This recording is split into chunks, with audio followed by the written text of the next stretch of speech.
This Inception video is going to be a little different from the ones you're used to. Most of the conversation around this movie has focused on one question: how much of the movie is a dream? And consequently, did Cobb really make it home? Or more broadly, did we ever actually see the real world in this movie, or is the whole thing a dream? This video will tackle those questions, but not through the usual approach. The truth is that these questions will never be answered by looking for clues, because Nolan meticulously designed it that way. There is nothing in the final sequence to definitively answer if Cobb is in reality or not, and Cobb's waking life was designed to be dreamlike, so that Maul's later accusation would seem reasonable. No creeping doubts. Not feeling persecuted, Dom? Chased around the globe by anonymous corporations and police forces? The way the projections persecute the dreamer? Litigating the facts only leads you to endless debate and fan theories. If you want to know the truth, you have to go deeper, because works of art, like dreams, deal in the subconscious, where reason alone doesn't get you far. Inception takes us on an emotional journey. It's thrilling like any blockbuster should be, but like Cobb and his team do to Fisher, and like great art does to its admirers, Inception uses those emotions for a greater purpose too. I won't be corny and say that Christopher Nolan incepted us with Inception, but the metaphor isn't far off.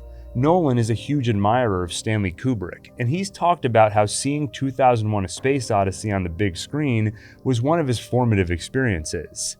If you read interviews with Kubrick about 2001, he was very clear that his intent was to inspire the average person to contemplate humanity's place in the universe. By inspiring awe, he took a scientific and philosophical idea appropriate for a lecture hall, but infused it with emotion. He allowed us to feel the scope of something impossible to communicate in words alone. That's where art is most powerful and meaningful. In the simplest terms, meaning in art is ideas plus feeling. Similarly, Inception isn't a philosophical discourse on the nature of reality or our relationship with the subconscious. But Nolan is interested in those ideas, and in this movie, he lets us feel them. He opens up pathways for us to contemplate them, and he uses emotion to nudge us in certain directions. In this video, we'll talk about those ideas, what exactly Nolan says about them with the movie, and of course, with this new context, revisit those questions. Is it a dream? Is it reality? Or does it even matter?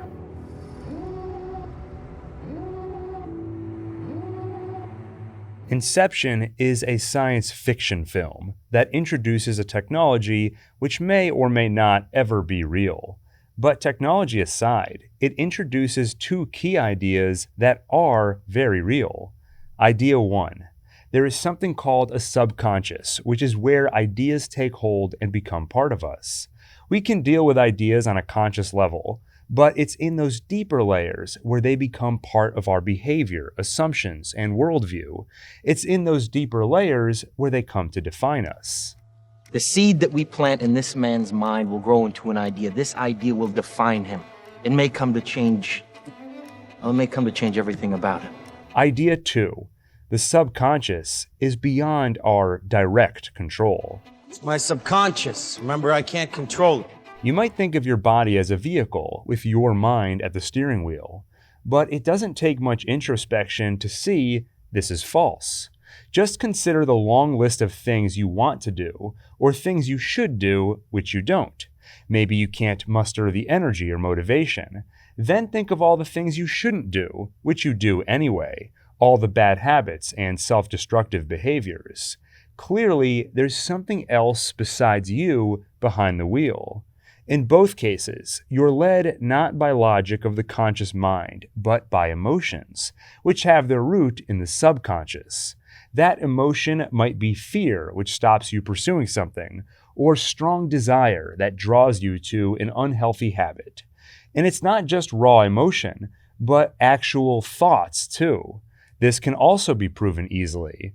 Just pause this video, close your eyes, and try not to think of anything. In seconds, you'll find it's impossible, and your mind is immediately filled with thoughts.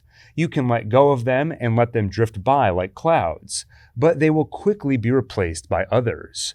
The subconscious is an engine that's always on, feeding you thoughts and emotions. And your internal beliefs, priorities, and worldview, even if they are unstated, determine the nature of what comes out of that engine. If you're an unhappy person, for example, many of those thoughts will be negative. Your future is hopeless. People don't like you. You will fail if you try. Many of these thoughts will be illogical because the subconscious doesn't care about logic. Nevertheless, without specific intent and effort from your rational mind, those illogical thoughts and emotions drive your actions. Dreams are where all of this becomes most apparent. Now, in a dream, our mind continuously does this. We create and perceive our world simultaneously, and our mind does this so well that we don't even know what's happening. Our mind creates worlds filled with characters and situations, but the only part we're privy to is perception. We see the end result, a reality which doesn't feel as though we created it. Even in the case of lucid dreams where you become aware you're in a dream and can influence it, the environment still reacts to your influence and creates itself without you having to consciously design it. Well, imagine you're designing a building, right? You consciously create each aspect, but sometimes it feels like it's almost creating itself, if you know what I mean. Yeah, like I'm discovering it. Genuine inspiration, right? Our emotionally driven subconscious seems to have a mind of its own, and it's ultimately what drives us. In that case, emotion should have a stronger influence on us than logic, and Cobb knows it. That's how they'll convince Fisher to dissolve his father's empire. The subconscious is motivated by emotion, right? Not reason. We need to find a way to translate this into an emotional concept. This is true when you're invading someone's dream using Inception technology, but it's also true in every other context. TV commercials, political ads, propaganda, childhood fairy tales, etc. The body of research on the topic of influence backs this up. Emotion has a profound impact on behavior, much more than rational argument. Inception even includes a few examples outside the context of dreams. Saito offers Cobb a job with the promise that if he succeeds, he can erase the charges against him. Cobb can finally get home to his children. But how does he know Saito can actually deliver? You don't, but I can. So, do you want to take a leap of faith? Or become an old man, filled with regret, waiting to die alone? He could have made the same appeal on logical grounds. You can't trust me, but if there's a chance I'm telling the truth, isn't it worth the risk? But Saito knows that visual, emotionally charged language is more effective. He offers a leap of faith, a phrase that conjures the image of taking on a challenge with optimism and determination, despite uncertainty. He contrasts that against growing old and regretful, and dying alone. I mentioned in my Terminator 2 video how some experiments have shown that if a young person looks at a virtual, older version of themselves, they're more likely to save more for retirement. In theory, the reasons you should save are obvious, but logic doesn't carry the same emotional weight as a glimpse into a virtually rendered future, or in Saito's case, carefully chosen words to conjure a visual in Cobb's mind of the future he fears most. When Cobb finally convinces Maul they have to die so they can return to reality, he mentally prepares her with an affecting narrative. You're waiting for a train that will take you far away. You know where you hope this train will take you, but you can't know for sure. Yet it doesn't matter. Now tell me why! Because you're together! One of the most effective ways to move someone emotionally is through storytelling. That's why stories are often used to convey an idea or even a particular message, something which can happen without the audience even realizing it, because you don't need to consciously deconstruct a movie for your subconscious to absorb it. All that needs to happen is that you're engaged by the story and you ride the emotional roller coaster. If it's an effective ride, if it makes you feel something, then some degree of Inception takes place. Rocky associates positive emotions with training and hard work. Immersing yourself in that story may reinforce them as priorities.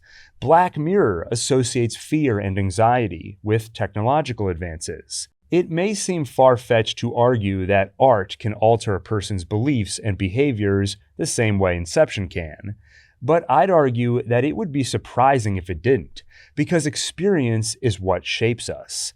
In simple terms, bad experiences with something encourage us to avoid that something in the future, and good experiences encourage us to seek more. When we consume a story, regardless of the medium, books, movies, spoken word, our brains have a measurable reaction. It's not fully understood, but we experience something called narrative transportation, as though our minds enter the reality of the story. That's why we feel empathy for characters who don't exist and anxiety at their peril. Experiences shape us, and effective stories create a sort of virtual reality for experiences. Like the story that Fisher experiences in the virtual reality crafted by Cobb's team. The kidnapping, the safe, and the new understanding of his father's wishes, that he wants Fisher to become his own man, something he can only do by dissolving the empire and starting fresh. In effect, when you listen to music, read a book, or watch a movie, you open your subconscious to reprogramming. And where Cobb enters Fisher's mind without permission, Christopher Nolan is invited into ours the moment we choose to watch his movies.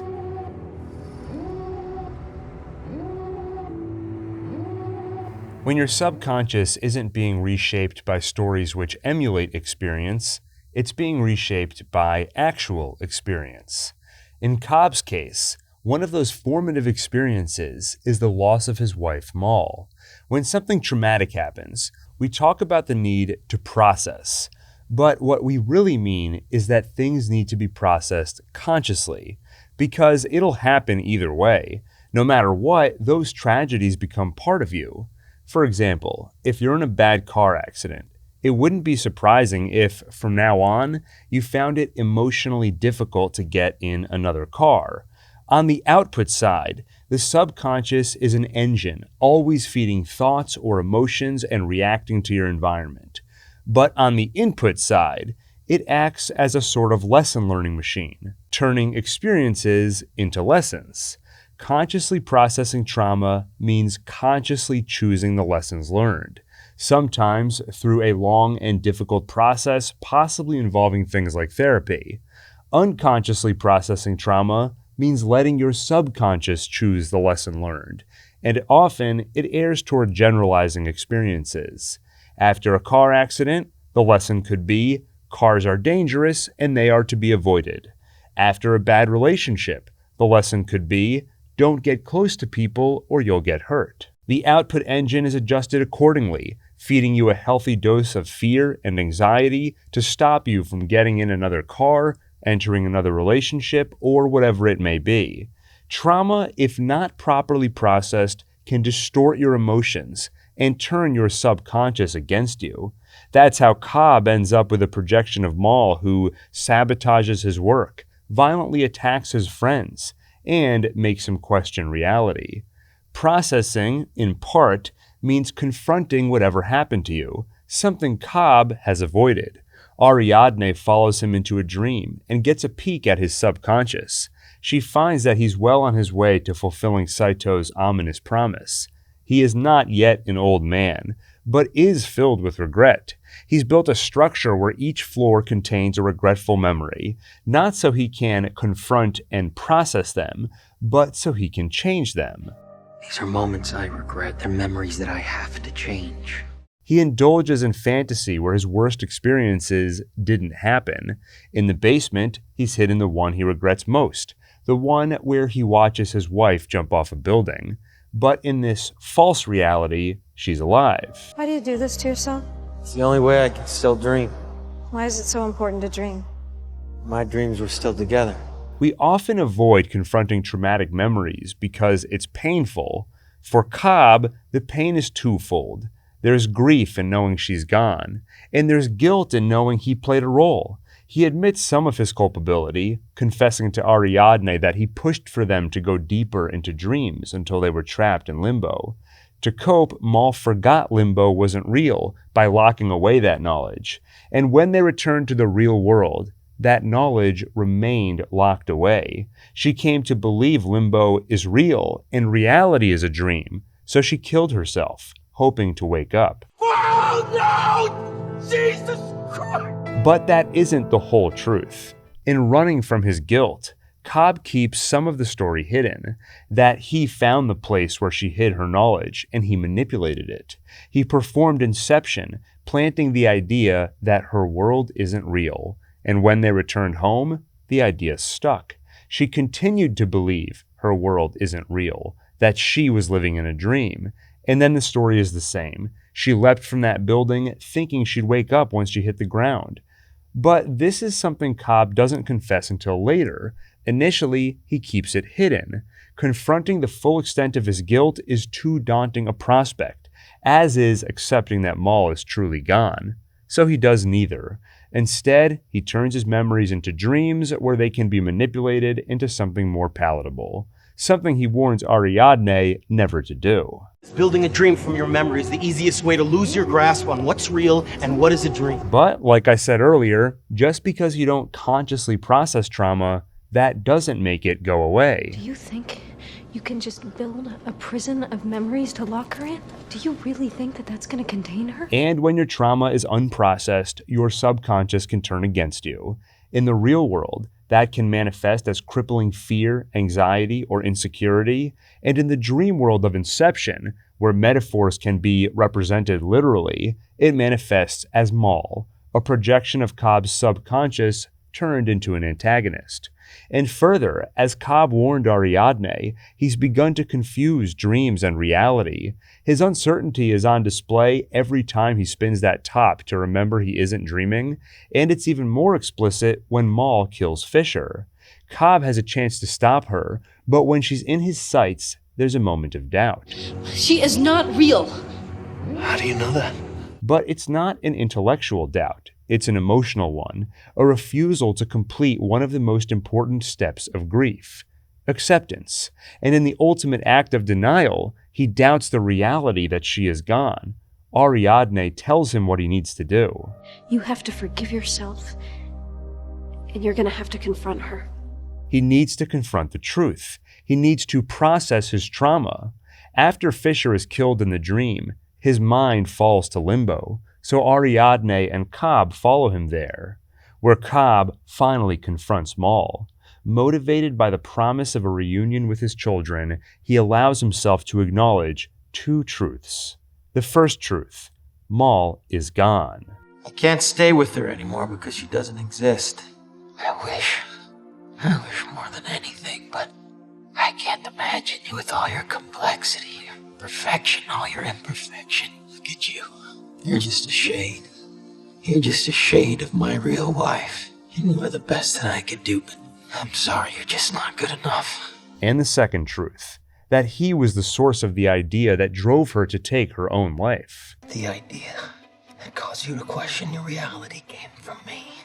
Notice that Mal is surprised by what she hears. You're infecting my mind. I was trying to save you. You betrayed me. It's strange because she's a projection of Cobb's own subconscious, so she should know whatever he knows. But Cobb has been lying to himself and trying to forget this awful truth, so even his own subconscious is surprised to hear it. The acceptance that Mal is truly gone is an important step in the grieving process, and the acknowledgement of his exact role in her death is an important step towards self-forgiveness. The feeling of guilt will likely never fade entirely, and maybe never should, but denying it doesn't make it go away.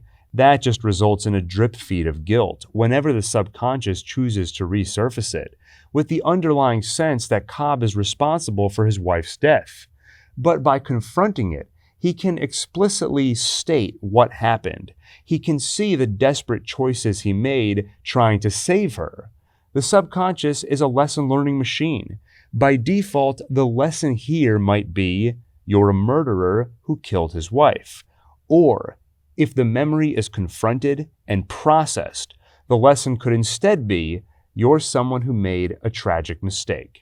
Processing something difficult looks different for everyone and every situation, but one common thread that's often present is the need to reflect on what happened, even if it's painful to do so. Going back to an earlier example, one bad relationship might seed you with the idea that you will be hurt if you enter another one.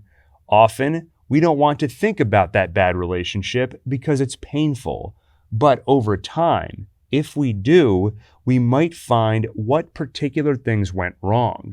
Maybe you chose the wrong person, or there was some kind of external pressure on you both.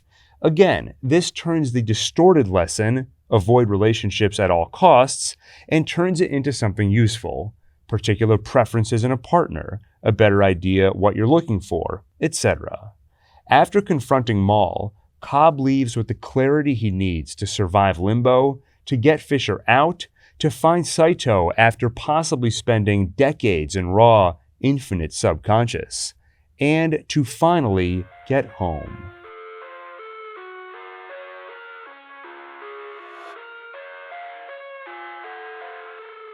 But does he really get home?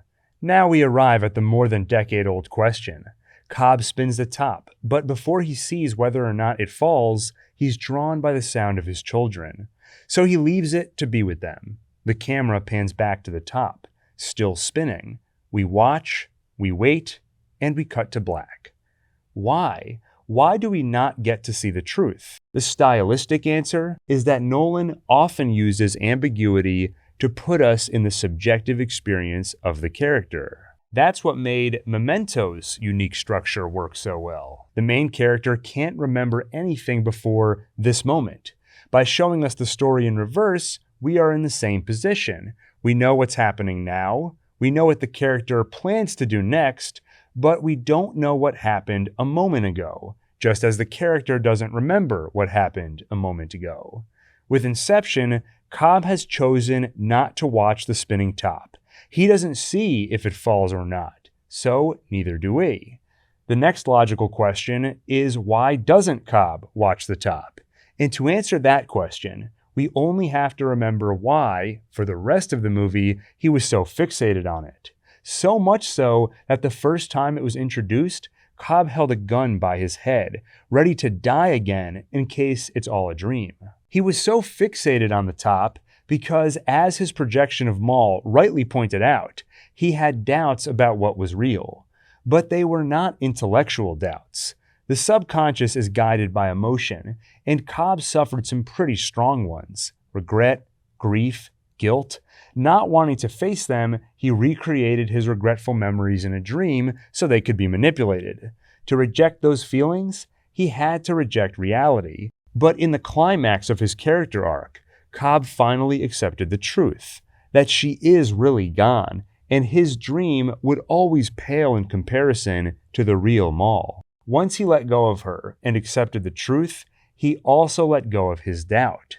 There might be a moment of "this is too good to be true" and a bit of habit and ritual where he spins the top, but he quickly realizes he is home and his children are waiting for him. I've seen many cite an interview with Christopher Nolan to back up a different interpretation, to say that Cobb doesn't know if he's in reality or not, but he's decided he doesn't care. Even if it's all a dream, he's going to enjoy it. Here's the quote from Nolan in his interview with Wired magazine. "Sometimes I think people lose the importance of the way the thing is staged, with the spinning top at the end, because the most important emotional thing is that Cobb's not looking at it. He doesn't care." One way to interpret this quote is that Nolan is saying Cobb doesn't care if he's in reality or not, but that doesn't hold up in the context of the movie. The pivotal moment for Cobb, which came only scenes earlier, is that he rejected a false reality with Maul and his children. He recognizes that his imagination of a person will pale in comparison to reality, just like his first experience with Limbo, where it was fun to be God for a while, but he couldn't stand that it wasn't real. Why would he then reverse his position entirely to decide that a dream is suddenly good enough? Especially when, if that were the case, he He could have had a dream where Maul was still alive, instead of this one where he's reunited with his children, but she is still gone. The other, more literal way to interpret Nolan's words is that when he says Cobb doesn't care, he isn't referring to the question of whether he's in a dream or not. What Cobb doesn't care about is the spinning top, because he no longer has doubts. He knows that these children are real. Of course, just because Cobb doesn't have doubts, that doesn't mean we can't. Maybe he believes he's home, but he's really still dreaming. As I said at the start of this video, there's nothing in the plot to unambiguously answer this question one way or the other. In the same Wired interview, Nolan said as much. The ambiguity is very much a part of the substance of the film. I'll put it that way. The film does not specify one way or the other. But I would add that there is nothing Christopher Nolan could have put in the movie to conclusively answer the question. You could argue, and I've seen philosophers argue for this movie, that anything can happen in a dream. The top could even stop spinning and topple in a dream. So even if we saw it fall, it still wouldn't really tell us anything. Here's another perspective from Nolan. This is a quote from a much more recent interview with Wired, where he discusses Oppenheimer. He's asked if he sees his movies as anti-nihilistic, or perhaps even optimistic. Nolan answers, I mean, the end of Inception, it's exactly that. There is a nihilistic view of that ending, right? But also, he's moved on and is with his kids. The ambiguity is not an emotional ambiguity. It's an intellectual one for the audience. Emotionally, we watch Cobb overcome his fear of facing reality. We watch him reach Saito, and we feel the catharsis of him reaching home again. The movie doesn't tell us that none of this really happened. It simply asks the question. And what is your reaction to that question? For most, I think it will be frustrating, because we want it to be real, and the implication that it might be a dream is unsettling. Intellectually, logically, it is impossible to say whether it is or isn't. Nolan meticulously designed it that way. Some will argue that they have an answer and they'll have a long list of reasons and evidence to prove it. Like Cobb explained early on, ideas are like parasites. Fan theories are the same.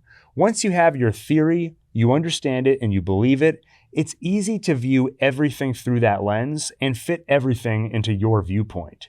Just look at the litany of theories around The Shining and the mountain of evidence for each. Anywhere there's ambiguity and complexity, it's easy to make the evidence fit virtually any viewpoint. That's how conspiracy theories spread so easily. But if you go a level deeper, put aside the unanswerable plot question and instead focus on the meaning of the film, there is an answer to be found. Meaning is idea plus feeling. Here, the idea is the implication of a false reality. The feeling is frustration. Even in the context of a story which we know is fictional, we want it in that context to be real. To quote Christopher Nolan, reality matters. That's something he said in his speech at Princeton University in 2015. He talked about how people talk a lot. They discuss the problems of the world, they philosophize and intellectualize, then they think they've solved everything. But when you look around, you see that maybe things haven't changed all that much. Or companies use slippery words like algorithm to obscure what they're really doing and absolve themselves of responsibility for what that algorithm actually does. But he advises the students to cut through all that. Quote, it speaks to the theme that I want to introduce, which is a respect for reality. I feel that over the last couple of decades, I feel that over time, we've started to view reality as the poor cousin to our dreams, in a sense. We've started to think of reality as this kind of gray pebble at the center of wonderful abstract thought that transcends it. And he connects it to Inception. Quote, Inception had something to say about this. At the end of the film, there's a spinning top. It's spinning, and if it falls or doesn't fall is the key idea. Is it a dream? Is it reality? And the way the end of the film worked, Leonardo DiCaprio's character, Cobb, he was off with his kids. He was in his own subjective reality and didn't really care anymore. And that makes a statement that perhaps all levels of reality are equally valid. If we were to stop there, it would sound like Nolan is endorsing the view that it doesn't matter if it's a dream or not. And there's actually an article in The Guardian which does exactly that. They stop quoting at that point and summarize the article with the statement, British director says the much debated final spinning top scene of his 2010 brain-teasing blockbuster is about the subjective nature of reality. Ironically, that's basically the viewpoint that Nolan talked about in this speech as something on the rise and something to be worried about, picking up where we left off. That makes a statement that perhaps all levels of reality are equally valid. But the camera moves over to the spinning top, and just before the spinning top appears to be wobbling, there's a cut to black. There's a very, very strong reaction from the audience, usually a bit of a groan, but the point is, objectively, it matters to the audience in absolute terms, even though what they're watching is a fiction, is its own virtual reality. But the question of whether that's a dream or whether it's real is the one I've been asked the most about any of the films I've made. It matters to people enormously, and that's the point about reality. Reality matters. It won't be transcended. If Nolan was successful with Inception, then whether consciously or not, some portion of the audience will walk away with that idea reinforced in their subconscious. That your subjective experience does not transcend reality. Actions and impact in the real world are paramount. This is an idea that Nolan has wrestled with in several of his movies. In Memento, Leonard explains why he seeks vengeance for his wife's death, even though he won't remember it. My wife deserves vengeance. Doesn't make any difference whether I know about it. Just because there are things I don't remember doesn't make my actions meaningless. The world doesn't just disappear when you close your eyes, does it? To some extent, Leonard's subjective experience is diminished, but it doesn't diminish his will to act. In Batman Begins, Rachel tells Bruce that it doesn't matter who he thinks he is, or if he has good intentions. What matters are his actions. Deep down, you may still be that same great kid you used to be. It's not who you are underneath. It's what you do that defines you. The ending of Inception is not a puzzle to be solved. It's intentionally ambiguous to encourage us to think more deeply about it and its themes, and to provoke an emotional reaction to reinforce a respect for reality. In his Princeton speech, he also talked about taking a flight across the United States. He mentioned spectacular views like the Grand Canyon, and he called it an insult to reality, how rather than look outside, many passengers were glued to their screens. With the number of screens and the vast amount of content available at our fingertips, it's easier than ever to escape reality. Maybe we can't live in a dream like Cobb, but we can easily lose ourselves and avoid reality for hours. The underlying message of Inception is that escape is not the answer. Reality will not be transcended, and neither will our internal demons. Cobb's children got their father back once he decided to face both. Getting your subconscious in line and facing reality are important steps in making a positive impact where it matters, the real world.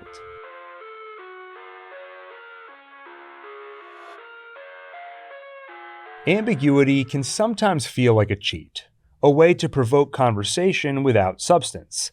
But before Inception's final cut to black, it provides enough fodder throughout the movie, especially on repeat viewing, so that even if contemplating it and discussing it does not provide a concrete answer to what is or is not real in the context of the story, it does lead to this.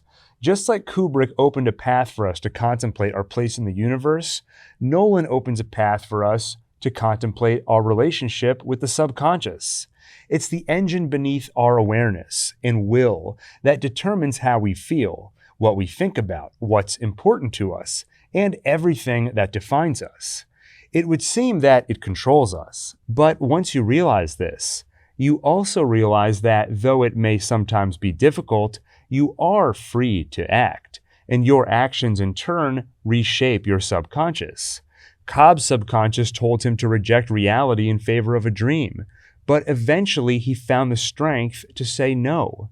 In the real world, your subconscious might tell you what you can or can't do. Maybe you have a fear of public speaking, for example. In that case, when you get in front of people to talk, your subconscious sends a pretty strong fear signal. But you can summon the strength to ignore it. Take a leap of faith and step in front of an audience. After enough repetitions, your subconscious will get the message. This is not something we need to be afraid of. You can also talk to your subconscious, the way Cobb talks to Maul. Literally, pay attention to the pattern of thoughts in your mind. Are you happy with what you hear? Or should you talk back, guide your thoughts in another direction, and retrain your mind? You can also confront difficult memories to understand and process them. It's not like a movie where you have an aha moment and suddenly everything changes. But over time, with repetition and focus, mindset can change. But it doesn't end there. Reality matters. You can have a great mindset, you can have all the dreams in the world, and you can talk about different ideas about how things should or shouldn't be. But ultimately, your actions in the real world are what matter. If you find this ending unsatisfying, and you are determined to truly know what happened at the end of Inception, you might be relieved to hear that Nolan does have an answer. In that original Wired interview, the interviewer implied that Nolan himself doesn't have a concrete answer. But Nolan responded, "Oh no, I've got an answer." "You do?" the interviewer replied, and Nolan goes on, "Oh yeah, I've always believed that if you make a film with ambiguity, it needs to be based on a sincere interpretation. If it's not, then it will contradict itself, or it will be somehow insubstantial and end up making the audience feel cheated." The interviewer also asked this. Let me try another reading on you. When Cobb and Saito are in limbo, they agree to a reality where Cobb can see his kids again, and at the end of the movie, we're still in limbo. Care to rule that out? Nolan answered, "If I start ruling things out, where do I stop? I will go as far as saying that wasn't the way I read it." Considering the movie is intentionally written to be ambiguous, and Nolan's view isn't explicitly expressed in the movie, it's almost nonsensical to make any kind of concrete statement like the top keeps spinning or the top falls, because objectively, neither of those things happen. The movie ends before the result is shown. But you could objectively say, considering Cobb's character arc and what would make sense thematically as a conclusion, and considering Nolan's stated views on reality, he wrote an ambiguous ending for the screen, but in his mind, regarding the question of whether Cobb actually gets home in the end, or if he's trapped in a dream, clearly Nolan believes the answer is I live inside my own world of make-believe.